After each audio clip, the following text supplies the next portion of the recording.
Hi everyone, welcome back to Bots Delights. Welcome to this demonstration of Boru from Osprey Games, designed by Pierre Sylvester. Boru plays 3 to 5, but if you know me, you know, like Pierre's last game, The King is Dead, I like to tack on a solo mode for you. So we're going to do that today. But first, I'll do a quick rules teach, because this one's quick to learn, and then we'll do a quick playthrough of the solo mode.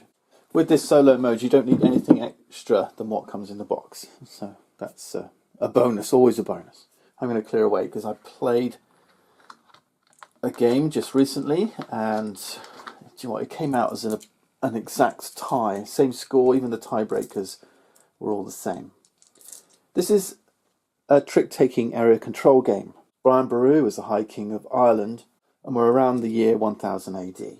He made his name repelling Viking invaders. Our aim is to score the most points by controlling regions of Ireland, uniting Ireland by controlling the church and scoring points through earning renown by defeating Viking invaders. We start the game shuffling up the Viking deck, this action deck and this marriage deck. We keep out Estrid, Princess of Denmark. We'll give this a shuffle. Depending on how many players in the game, so for a 3-player game, we take 2 marriage cards at random and Princess of Denmark. Each player picks a town in one of these regions and places one of their control markers in those towns, and each player takes 1 renown and 3 gold. The player with the most renown at the end of the game will score a bonus point. Everyone starts on 10 points. It is possible for your score to go backwards as well as forwards. And then we begin playing a series of rounds. At the end of each round, there's a marriage. So in a 3-player game, there's 3 rounds. 1, 2, 3. The game ends, you do final scoring. And you'll do final scoring based upon which regions you control. A point for every renown token you've earned. The player with the most coins also scores a bonus point. And also the number of regions that you occupy, not necessarily control. So if you spread out your forces, you'll get more points as well. What about these rounds? The rounds are really simple. We start with a preparation phase. We reveal one of the marriage cards. So this will say what you're fighting for. So here's Connell. We're fighting for 2 victory points and control of a town in southern Enel. Revealing the Viking card says how many Viking invaders are going to see this round. It says 9, so we're going to see 9 Viking invaders. We'll place 9 Viking tokens in the battle area of the board. Next is the draft phase. These are your action cards. So we're going to be playing tricks in all these different suits. There's 3 suits matching 3 different colours, blue, yellow and red, and then white is like a wild card. These cards have a number in the top left. So, for example, if one player led a yellow suit, other players will then play a card choosing to follow suit or not. If they follow suit with a lower number, then they're losing the trick. If they follow suit with a higher number, then they're winning the trick. If they play a card of a different suit, irrespective of the number, they're losing the trick. If they play a white card, then it'll count as yellow. It always counts as the suit that you're following. So in this case, yellow 23 would win. The 22 was close, but not quite good enough. Okay? Right, so that's how you play tricks. Now in the draft phase, we've got to get ourselves a hand. Now the way this works is, and it says in a 3-player game, you deal 8 cards to each player. In 4 players, it'll be 6. For 5 players, it'll be 5. And we'll have 1 card left over. But what you do is you'll draft. What this means is, and it says here, draft the cards 2 at a time, passing clockwise. So we look at our hand, and we pick 2 that we'd like to keep. So we want to keep these 2. And pass the rest clockwise to the player on our left. Everybody else will be doing the same, so you'll get 6 cards then passed to you. And again, you'll choose 2 more. And you'll just do this repeatedly. So you'll end up with a hand then of 8 cards drafted. All right, that's the draft. Your hand of 8 is what you'll then use during the action phase. That's where all the action is. Okay, let's have a closer look at the action phase. At the start of the game, you'll randomly choose a start player. Now given this active town marker. Let's assume we're the active player. We've got our active town marker. We have to place this on any one town in Ireland. We're trying to control these regions. That's where the big points are. So if we look at Munster here, Munster has this 5 next to this triangle symbol. What this means is once 5 towns have town control markers on them, we'll flip this claim token, and whichever player has the most, in this case green controls the most towns, would win this claim token and win the 7 points. Now you don't count these till the end of the game, because other players may then come along, claim other towns and steal this back from you. So now yellow has 4, they'll take this claim token. So there's an indication here that Munster's worth 7 victory points. Alright, how do we claim these towns? As the active player, you get to choose for this turn, for this action, which town we're all going to be fighting over. So let's say I want to fight over this town here, this blue town here. So the towns are either yellow, red or blue. Then, as the active player, you have to lead a card from your hand of that colour. So I have to lead a blue card. Or a white card. Remember, white is wild. I couldn't play yellow or red, and if I had no blue and I had no white, I couldn't place the active town marker on blue. Okay, so this is mandated. If I only have yellow and red in my hand, I have to pick a yellow or red town and lead to that trick. Alright, so let's say I choose to play blue. I'll play blue 19. Other players will now follow. They can follow suit or not follow suit, is entirely up to them. It's not mandatory. Let's say player 2 does follow suit, plays a 9. Let's say the third player chooses to toss a card. Actually, let's say the second player also tosses a card, but they toss a high number. So we win the trick because we've got the highest number in blue. Okay.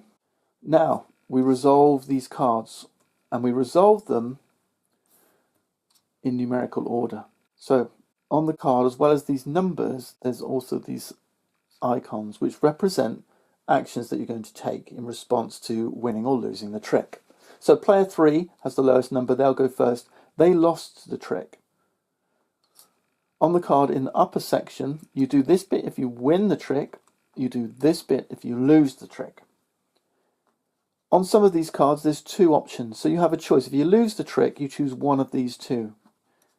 So in this instance, they can either choose to take 3 coins and expand by paying 5, we'll talk about it in a second, or they can use this icon here, which is a marriage icon. Okay. Over to the left here is a track. All players place one of their wooden tokens in this 0 spot here. Let's say they choose to take this action. It's got 2 red letters here. What this means is they move, let's say this is the yellow player, they move 2 spots up this track. At the end of the round, who's highest up this track gets to win this marriage. Okay, wins the 2 points and places a claim token in this region. That's player 3's turn, action complete. Right. They choose to take the bottom one. Everything else is now ignored, this is discarded. Okay, next in card order is me. Card number 19, I won, so I take the top action. Now if you see this triangle symbol, what that means is you claim the town that we were fighting over. You'll only ever see this claim icon in the top, and in every top. If you win the trick, you claim the town. And you take the active token, town marker, and you'll lead to the next trick. Cool. That's what the top part does. Next number is player 2. They had 23, so again we're going in from lowest to highest. They lost the trick, so they can't do this. They have to choose one of the bottom options. Let's say that the bottom player is third player 2 is orange. So they could either move their marker 3 spaces up this wedding track, or they could do this option. This icon says take 1 coin and then expand if you want to pay 5, if you've got 5 to pay.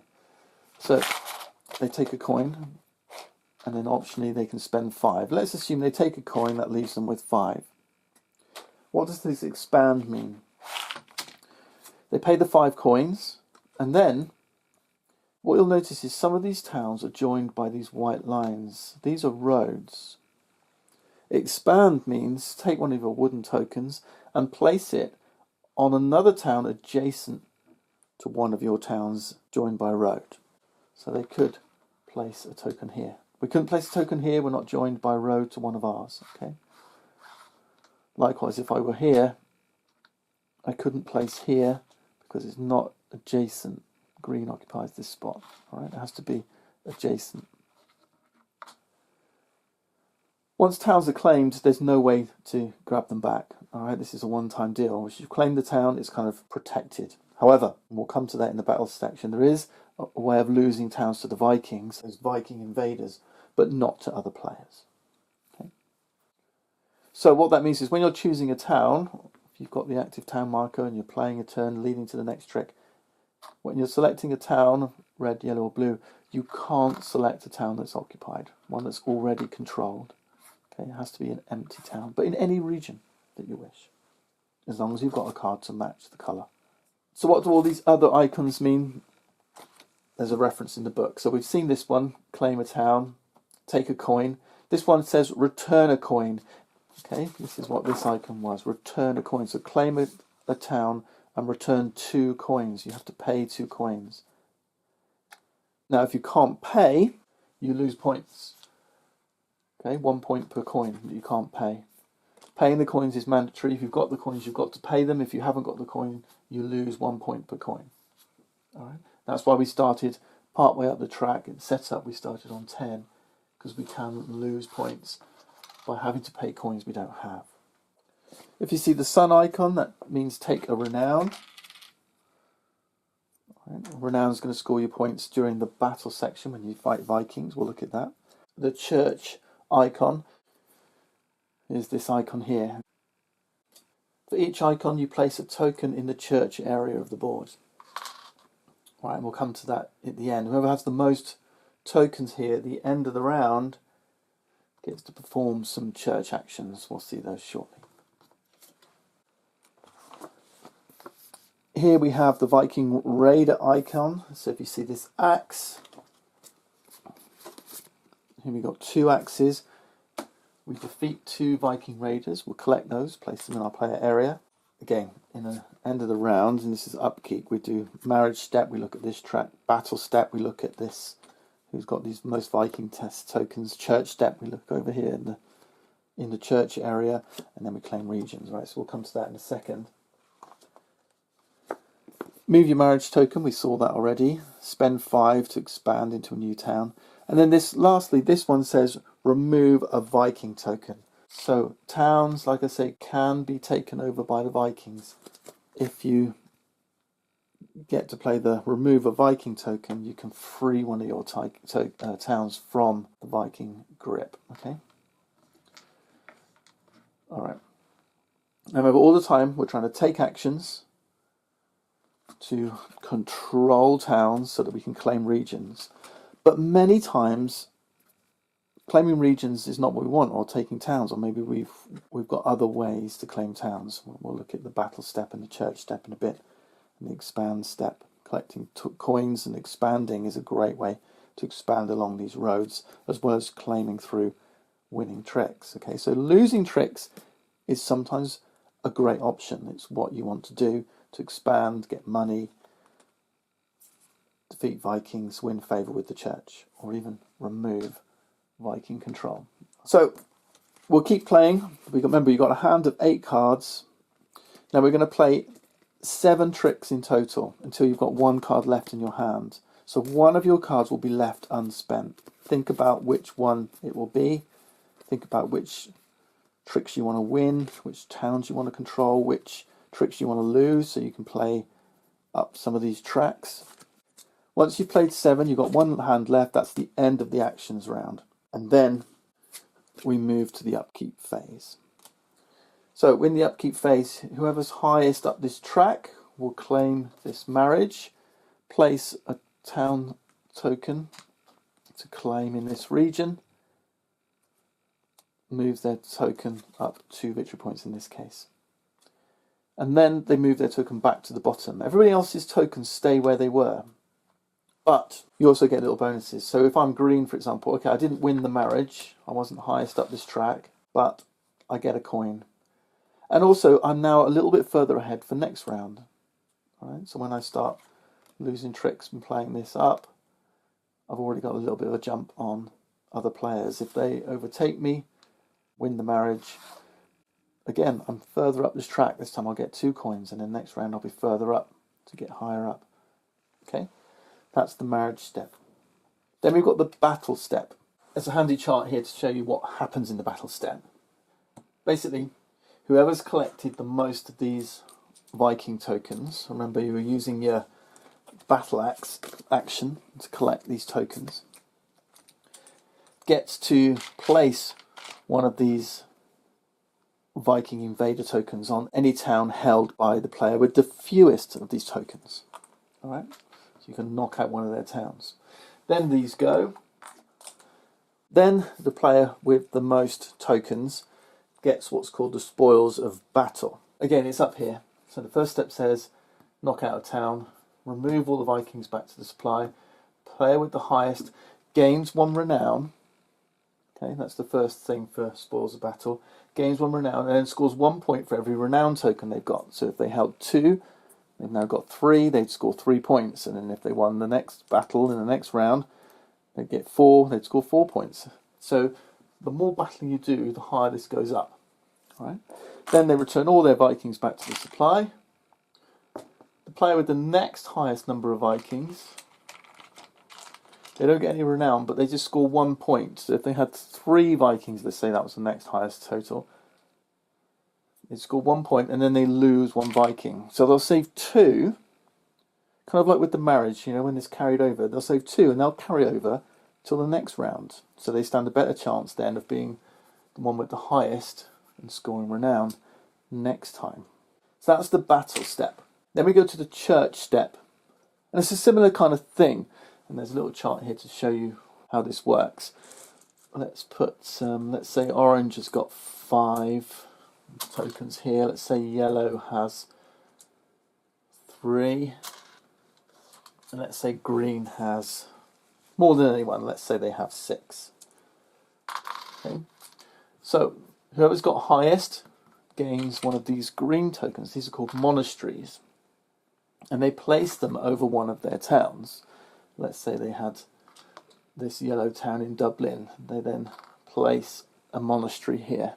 We'll talk about this in a second. Then they become active player for the next round, or the start of the next round. So they take this token and then they remove all their tokens from here. All right. Next highest scores 1 point. So orange would score 1 point and removes 1. These all carry over to the next round. Okay. And then finally, anyone who's got 4 or more gets a monastery and then removes all of them. So orange here, because they've got 4 or more, remove all of theirs, and they would also get to place a monastery in one of their towns. Let's say they had one over here. Okay. Now, what does the monastery do? We'll use Dublin as an example. So Dublin needs 2 controlled towns for it to become a contested region. But if you have a monastery over a controlled town, that town now counts twice instead of 1. So this would now count as 2 towns, so it would be contested. So let's say we had these 2 towns controlled. At the moment, 2 are controlled. Dublin would become contested, but no player has more than any other player, so it would remain contested. No one would claim it. But if I put a monastery here, it becomes a contested town. Well, yellow's got 1, I've now got 2. So I would win control of Dublin and take the 2 points. And that's the final step of a round, is claiming any regions. That's pretty much it. We play 3 rounds. 3-player game just like that, and then tot up all your scores at the end. Job done. Right, let's clear the board.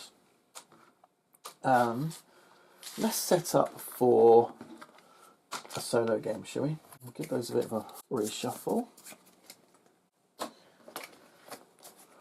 We'll give the marriage cards a reshuffle. We only need 2 of these in the 3-player game. So we set up the solo game as a 3-player. Now remember, these are my rules. They're not in the box. Right, they're custom rules. But I'm happy with them. I've been enjoying the game. It can be quite tight. We're going to play on the easiest level of the rules, and it's still pretty tight. Right? But that's just because I'm not very good at it, I think. Alright, let's clear the board. We'll take all of our... We'll be green. We'll have dummy be... So dummy's called Mad Mac. Alright, we'll have dummy or Mad Mac be yellow and orange. Alright. Go. We start with 1 renown. Now on easy, we're going to have dummy start with no renown, no coins. We start with 3. We need tokens here. And also we start dummy on 5 points instead of 10. Alright, so we've got a little bit of a head start. Give these a shuffle, and we're ready to go. So, I'm going to cut the video here. If you want to join me and watch the playthrough of the solo rules, come back in part 2.